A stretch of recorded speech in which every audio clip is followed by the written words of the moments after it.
Xəstə deyiləm, amma sanki yorğunam. Beynim doludur, yadımda nəsə qalmır. Stres altındayam. Son zamanlar gənclər arasında bu kimi şikayətlər getdikcə artır. Belə hallar çox zaman xroniki yorğunluq sindromundan xəbər verir. Unutqanlıq, diqqətsizlik, səbirsizlik, əsəbilik bu sindromun ilkin əlamətləridir. Texnoloji alətlərlə uzun müddət məşğul olmaq və ondan düzgün istifadə etməmək orqanizmi tükəndirir. Gündəlik yüklənmək də yuxu rejiminin pozulmasına gətirib çıxarır. Məndə qrafik dizayn olduğu üçün kompozisiyalar çəkmək məcburiyyətində oluram və ona görə də elə vaxt olur ki, çatdıra bilmirəm, səhərə kimi oyaq qalıram. Ümumi olaraq universitet tələbəsi olduğumuza görə yuxu kifayət qədər ala bilmirəm. Misal üçün gündə 4-5 saat maksimum yata bilirəm. Gün ərzində fəaliyyətim daha çox dərs tapşırıqlarını yerinə yetirməklə gedir. Əlavə olaraq da idmanla məşğul oluram. Çalışıram ki, 7-8 saat yatım, amma elə vaxtlar olur ki, 4-5 saata gedib çatır. Nevroloqların sözlərinə görə müasir gənclər çoxlu informasiya içində olduqları üçün beyin dincəlməyə vaxt tapmır və nəticədə xroniki yorğunluq sindromu yaranır. Yanlış bir fikir var ki, mən nə olsun ki, saat 2-də yatıram, saat 12-də yuxudan dururam, 8 saat yenə yatıram.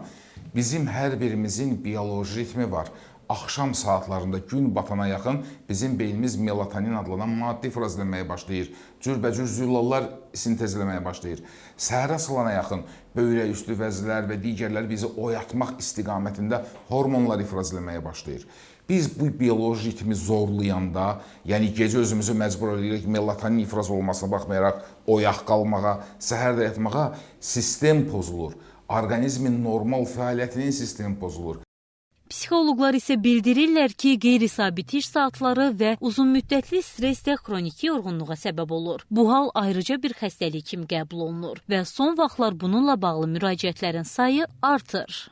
Gənclərdə isə bunun əsas əlamətləri bunlar olur ki, səbəbsiz yerə özlərini əzgin hiss edirlər, enerji yoxdur, apatik hiss edirlər, heç bir şeyə həvəsləri yoxdur, planlar var, amma hərəkətə keçmə yoxdur.